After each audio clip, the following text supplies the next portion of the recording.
Every like helps the channel. Thank you for joining. And now, stepping through the ropes, entering the arena not just as a fighter but as a force, Oleksandr Usyk. Not far behind in this imagined battle of styles, Deontay Wilder.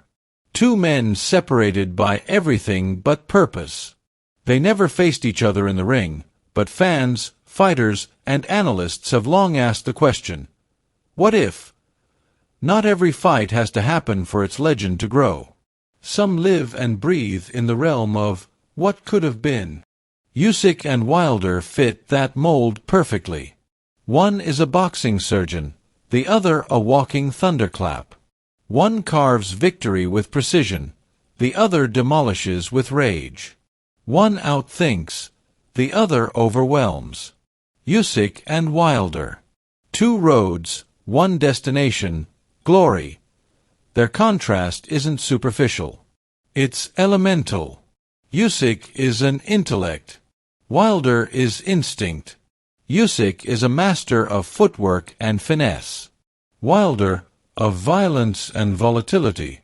They represent two philosophies of combat, one rooted in control, the other in chaos. One is the architect, the other the destroyer. If they were to ever meet, the ring wouldn't simply host a fight. It would host a clash of identities, disciplines, and destinies. Born in Simferopol, Crimea, Oleksandr Usyk did not emerge from a golden childhood. He was not the strongest or the fastest. He was, however, determined. There was grit behind the quiet demeanor. A fire disguised as discipline. He didn't shine in the usual ways, but he never gave up. As a teenager, he tried football, but the sport couldn't contain him. Eventually, boxing became the path. Usyk worked his way through the Ukrainian amateur system, demanding, rigorous, and unforgiving. But he rose. He made the national team. And in 2012, in London, he claimed Olympic gold at heavyweight. That moment alone could have been his legacy. He could have returned home a hero, built a career off reputation, and retired comfortably. But Usyk wasn't interested in comfort. He didn't just want recognition, he wanted history. So he turned professional. Not in search of money, not even of fame, but to test himself against the very best, no matter where they were. He didn't fight at home. He didn't build his record on hand-picked opponents. Every major fight was in hostile territory. In Poland, he faced Krzysztof Glowacki, then the WBO cruiserweight champion. Glowacki had the crowd, the power, and the undefeated record. But Usyk had a plan. He boxed with poise and intelligence, using his reach, movement, and timing to outclass the champion over 12 rounds. It was his first title, won on the road, against the odds. Next came Latvia's Marijs Briedis, possibly the toughest fight of Usyk's career. Briedis was fast, explosive, and backed by thousands of fans chanting his name. The fight was close, physical, and tactical. Both men showed skill and heart. But Usyk edged it. Barely. It wasn't dominance. It was survival through adaptation. He did just enough to convince the judges and take the WBC belt. Then it was Murat Gassiev, the Russian powerhouse. Undefeated. A knockout artist. Gassiev was expected to break Usyk down. He had stopped nearly everyone. Yet what unfolded in Moscow was a masterclass. Usyk boxed like a man from another dimension. He made Gassiev look flat-footed and confused. It was a complete shutout. 12 rounds of movement, precision, and control. With that win, Usyk became the undisputed cruiserweight champion of the world, holding all 4 major belts, something extremely rare in modern boxing. And he did it all in his opponent's backyards. Most fighters would have stayed. Dominated the division. Become the face of cruiserweight. But not Usyk. He saw the heavyweight division, the land of giants, and walked into it without hesitation. It wasn't a move for comfort or cash. It was a challenge he was after. His heavyweight debut came against Derek Chisora, a British veteran known for grit and pressure. Chisora came forward with aggression. He pushed Usyk, bullied him, and made it ugly. But Usyk weathered the storm. He didn't panic. He adjusted, picked his spots, and won a decision. It wasn't flashy. It was a message: I can handle heavyweights. Then came the monumental task: Anthony Joshua. A unified champion. An Olympic gold medalist. Taller, stronger, heavier. The odds were against Usyk. Critics said he'd be walked down, that the size would be too much. But Usyk, once again, proved the doubters wrong, and their first fight in London, Usyk boxed with sublime discipline. He frustrated Joshua, beat him to the punch, and controlled the tempo. Joshua looked powerful but slow, dangerous but confused. Usyk won a clear decision and took the WBA, IBF, and WBO titles. Still, some called it a fluke.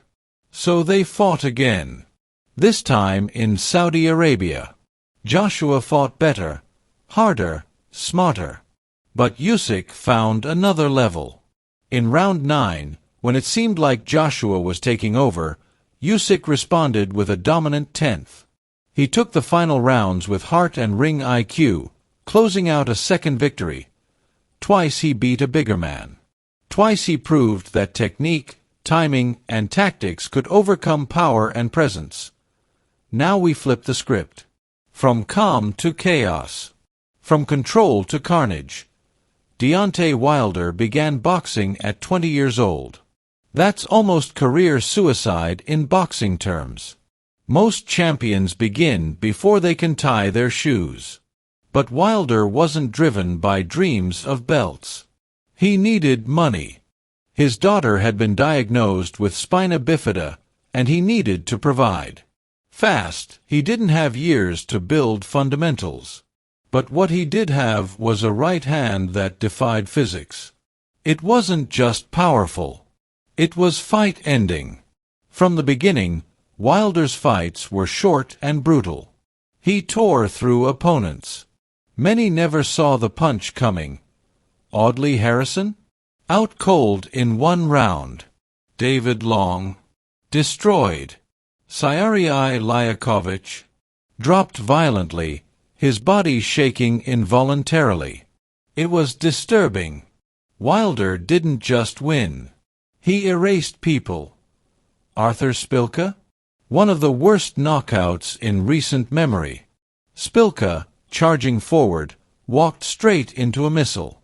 He was unconscious before his head hit the mat. The arena went silent. But Wilder's legacy wasn't just built on destruction. It was built on resilience. His toughest fights came against Luis Ortiz, a southpaw technician feared by many. Ortiz was beating Wilder in both encounters. He landed clean shots. He looked in control.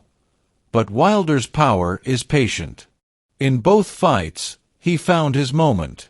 One right hand, and Ortiz folded. Wilder didn't need rounds. He needed seconds. He became WBC heavyweight champion in 2015 and defended the title 10 times. Until he ran into Tyson Fury.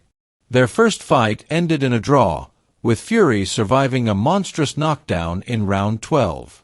In the rematch, Fury dominated. In the trilogy fight, both men were dropped multiple times.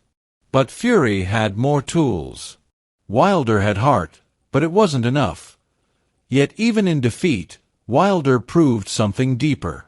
He was flawed, but he never quit. His heart beat with purpose, not polish.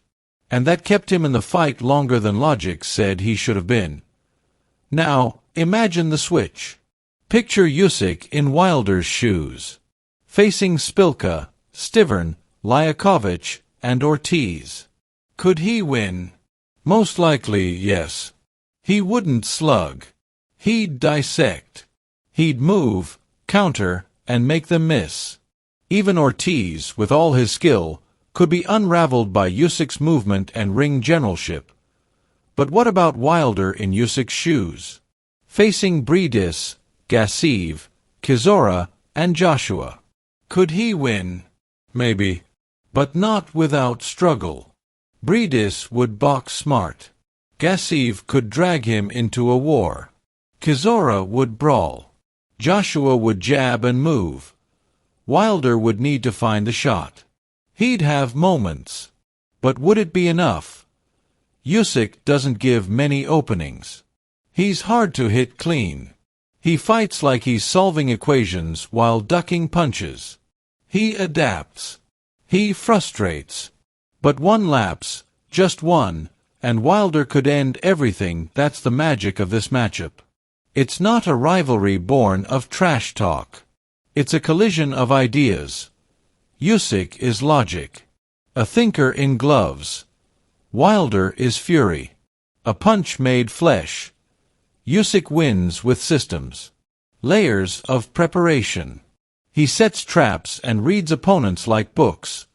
Wilder wins with instinct. He reacts. He explodes. He doesn't need a plan, just an opening. Their hypothetical fight wouldn't just be about punches thrown. It would be about worldviews clashing. A scientist versus a storm. One of them, Usyk, believes that a perfect plan executed with discipline will overcome chaos. The other, Wilder, believes that chaos is the plan. That order can't exist when you punch with the weight of inevitability. They might never fight. But they are already bound. In debates. In breakdowns. In legacy. Because boxing is a sport that thrives on contrast. And there are few contrasts more striking than Usyk and Wilder. Usyk represents what's possible through mastery. He climbed from cruiserweight to heavyweight without losing who he is. He proved that footwork and brainwork still matter, even in the land of giants. Wilder represents raw power. The great equalizer. He reminds us that boxing is not just about skill, but danger. One shot changes everything. They are both flawed. Both are brilliant. Both unforgettable. Usyk doesn't carry terrifying power, but he carries terrifying clarity. He controls space, time, and rhythm. He fights 12 rounds in his head before the bell even rings. Wilder doesn't dance or deceive. He stalks, baits, and unleashes. He makes up for technique with tenacity. For every round he loses, he holds a round-ending right hand. Usyk shows that the mind can outwit the body. Wilder shows that the body, when weaponized, can break the mind. And so we ask, who would win? Would Usyk outbox Wilder for 12 rounds, as he did Joshua? Could he avoid the right hand the way he slipped Chisora's hooks and Gassiv's crosses? Or would Wilder, patient and punishing, find the moment? Would Usyk blink, or slow, or step wrong, and give Wilder the only thing he needs? It's a question that haunts boxing fans because it reflects a larger truth. It's about how we view the world. Are we thinkers or feelers? Strategists or warriors? Do we believe in control or chaos? Usyk and Wilder may never share the ring. But they already share something bigger. They are reflections of us. One says, plan every step. The other says, leap and swing. One says, mastery matters. The other says, heartbreaks rule. One says, beat them with your mind. The other says, end them with your soul. Oh, who are you? Do you admire the calm, calculating craftsman who makes his opponent miss by inches and pays attention to details most of us never see? Or do you cheer for the storm? The unpredictable, untamed force who can lose every second and still win the fight? There's no wrong answer. Because boxing, real boxing, needs both. T needs the thinkers and the breakers. The dancers and the destroyers. It needs Usyk. And it needs Wilder. And the end, a legacy isn't just built in the ring. It's built in imagination. In stories told. In legends shared. And in the eternal question, what if?